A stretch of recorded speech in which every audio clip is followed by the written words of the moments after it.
Hello, friends. Welcome to Science Talk. I am your host and resident oceanographer, Jim Massa. Okay, I want to discuss with you, as part of, related to the sea ice melt that's going on in the Arctic Ocean. I've discussed with you what's happening on the Atlantic side. Well, this one will be from the Pacific side. And Rebecca Woodgate is the person who's done a lot of the work on this particular aspect and improving our understanding what's happening in the Western Arctic Ocean, what's happening with processes through the Bering Strait into the Chukchi, and so forth. Increases in the Pacific inflow to the Arctic from 1990 to 2015, insights into seasonal trends driving mechanisms from year-round Bering Strait mooring data. Okay, she's an associate at the University of Washington. This paper was published in June 2017. And now, it says paper downloadable. Well, first, let me just scroll down and show you. There's a pile of figures here. Just a pile of them. This paper is 56 pages long. So I think for our purposes here, and it's an excellent paper. There's a lot of detail. Okay. Actually, it was published in 2018, accepted December 2017. So it goes to show you, June 2017, sometimes 6 months. And that's almost being fast tracked. But anyway, it goes into a lot of details. Okay. What I want to focus on is the information in the abstract. We can look at some of these diagrams here. So let's do that. Okay. Year-round in situ Bering Strait mooring data from this basically 25-year period document a long-term increase, approximately 0.01 sphere drift per year, whole record. Okay, approximately 0.02 sphere drift per year since 2000 in the annual mean transport of Pacific waters into the Arctic between 2002 and the present, 2015. Okay, this paper was published in 2018. So there was several years of analyzing the stuff and doing the write-up. Takes time. All annual mean transports of 05 and 2017 are greater than the previously accepted climatology, approximately 0.8 sphere drifts.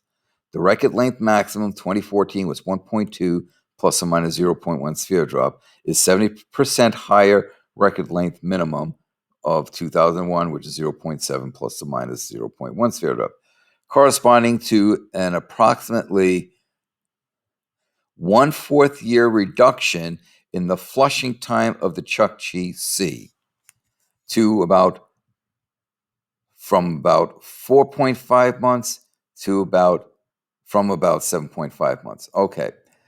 What this means, and I'll stop it right here. What this means is that prior to or during the course of this study here, the flushing time, that's the time to move all the water out. Think of how many times have you heard, like with HVAC systems, it can clear the volume of air, so much in whatever the volume might be, cubic feet, this many cubic feet per hour. In other words, every bit of that air is filtered per hour. Okay, so what she's saying here is that to flush the water in the Chukchi through lateral advection, vertical mixing, horizontal mixing, etc., currents, horizontal and vertical. It used to be about 7.5 months. It's now decreased to about 4.5 months. Now it's decreased by about 3 months. And that is because of the increased flow through the Bering Strait. Right? You have the Bering Sea, water moves through the Bering Strait into the Chukchi Sea. Well, if you're increasing the flow through the strait, it makes sense that it's going to flush the water in the Chukchi Sea in a shorter time period. So that's what she's saying here. The transport increase results from stronger northward flows, not fewer southward flow events. The velocity distribution's annual mode ranges from less than 25 centimeters per second to greater than 40 centimeters per second, a 60% increase in speed and 100% increase in kinetic energy, a metric which scales with the flow's impact on bottom suspension, mixing, and erosion. Remember, sphere drops is simply how many, how many million cubic meters per second, right? A sphere drop is defined as 1 million cubic meters of water flowing per second. That's the point. It doesn't tell you the velocity. It just tells you the volume per second. Here she's telling us the velocity from less than 25 centimeters per second to more than 40 centimeters per second. And if you don't think that's much, go stand in that. You'll feel the difference. Record length trends in annual mean heat and freshwater fluxes, primarily driven by volume flux trend, since warming freshening trends, 0.03 plus or minus 0.02 degrees Celsius per year, 0.01 plus or minus 0.01 practical salinity units per year. PSU, remember, is practical salinity units, are only just significant. There are large 0.06 plus or minus, and let's make sure I don't skip a line here, 0.05 times 10 to the 20 joules per year. That's 30 plus or minus 20 cubic kilometers per year relative to minus 1.9 degrees C and 34.8 practical salinity units. Heat flux lows in 2001 and 2012, about 3 times 10 to 20 joule. Highs in 2007, 2015, about 5.5 times 10 to 20 joules. Freshwater range of about 2,300 cubic kilometers, 2001, to 3,500 cubic kilometers in 2014. High flow year, 2015, was about 1.1 sphere drop, has the highest annual mean temperature recorded, about 0.7 degrees Celsius, astoundingly warmer than the record length mean of about 0 plus or minus 0.2 degrees C. While low flow year, 2012, about 0.8 sphere drop, is also remarkably cold, about minus 0.6 degrees C, likely due to anomalously weak northward flow in January to March, partly driven by anomalously strong southward winds in March. So what she is saying is that there is a correlation. There is a correlation that when you have high flow into the Chukchi, basically through the Bering Strait, that the water is warmer. Makes sense. You're coming from the Pacific. Ocean heat content is warmer there. So when you have increased flow, it's bringing more water in. Decreased flow, you're not bringing the warm water in. You're going to have the cooler water temperatures persist. That is all she is saying there. A seasonal decomposition shows significant freshening in water, about 0.03 practical salinity units per year in January to March, likely due to sea ice changes, but no trend or perhaps salinization in the rest of the year, consistent with the Alaskan coastal current, which shows no significant trends of warming, freshening, or flow increase in available data. Now, the Alaskan coastal current is basically what rings the Gulf of Alaska. So this is not something found. This current is not found in the Arctic Ocean. It's found in, on the other side of the Bering Strait. But it does communicate with the Bering Sea. So she was looking at that.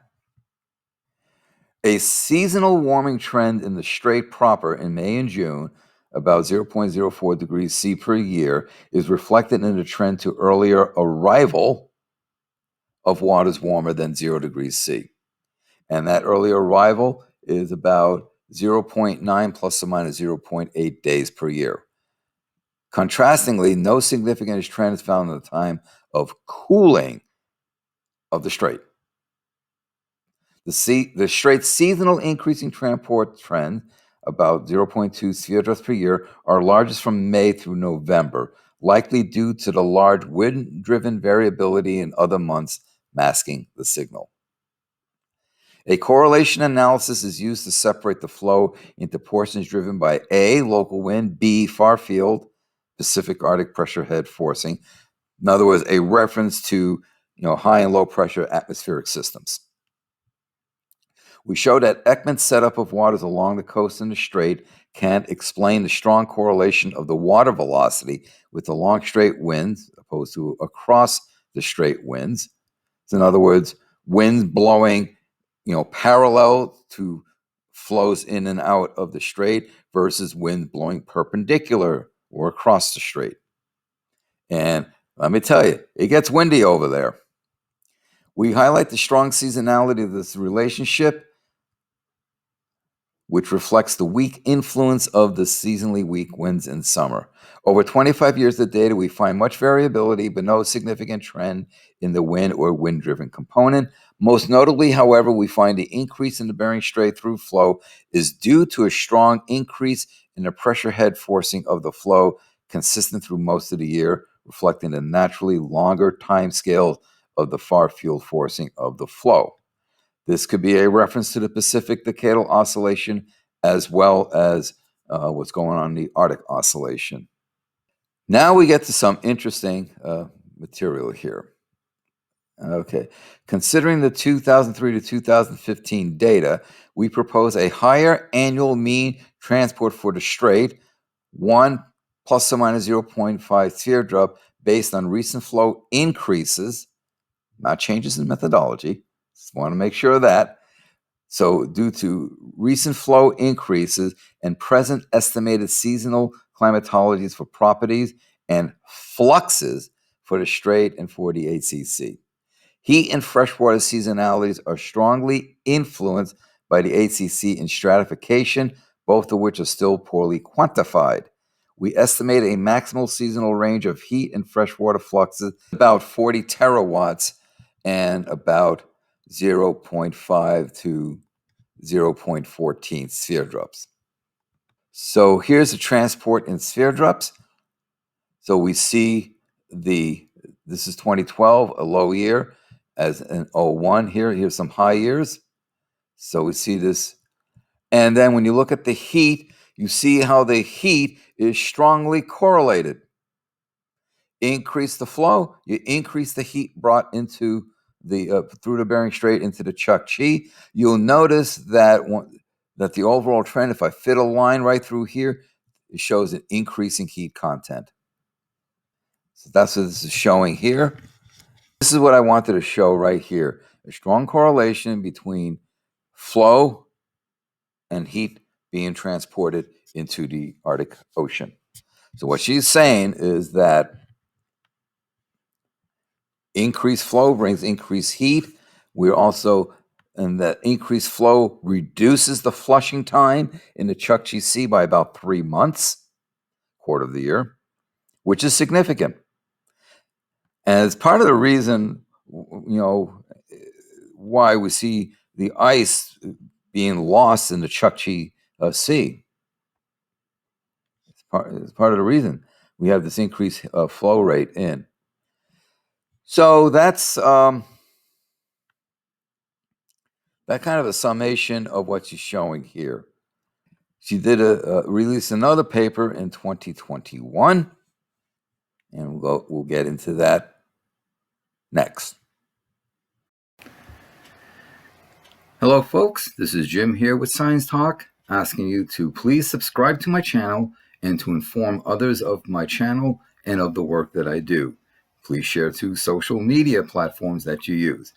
Also, as a reminder, don't forget to click the bell so that you know when I load up more videos. Finally, I ask that you support the work that I do by becoming a patron at patreon.com. Details in the description box below. Thank you for your support.